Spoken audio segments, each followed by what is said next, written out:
24 గంటల కరెంట్ ఇచ్చినాం రైతాంగానికి. మీరందరూ సంతోషంగా నడింట పడుకొని పంటలు పండించారు. పాములు గర్వంగా తేలు గర్వంగా బాయిల కాడికి పోలే. కేసీఆర్ పోగానే కేసీఆర్ గవర్నమెంట్ పోగానే కట్కేసినట్టే బంద్ అవుతుంది ఆ కరెంటు.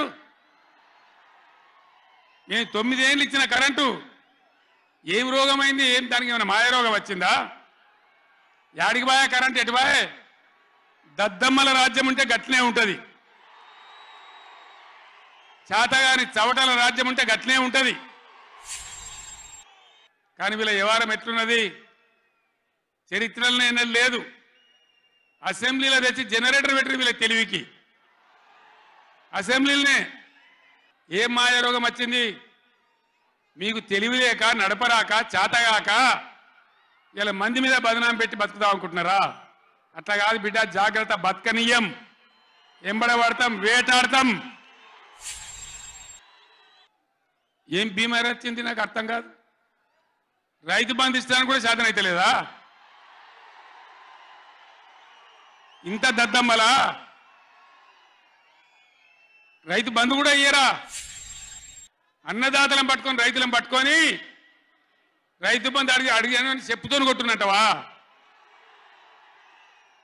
ఎన్ని గుండెలురా మీకు? ఎట్లా మాట్లాడతారు? కండకావరమా?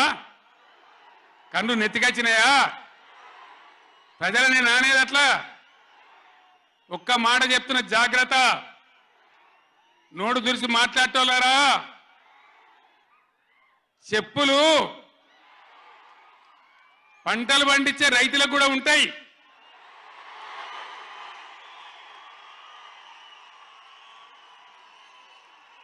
రైతుల చెప్పులు ఎట్లుంటాయి? బందోబస్తుగా ఉంటాయి బాగా. రైతుల చెప్పులు ఎట్లుంటాయి? బందోబస్తుగా ఉంటాయి, గట్టిగా ఉంటాయి. ఒక్కటే చెప్పు దెబ్బతో మూడు పళ్ళు ఊసిపోతాయి.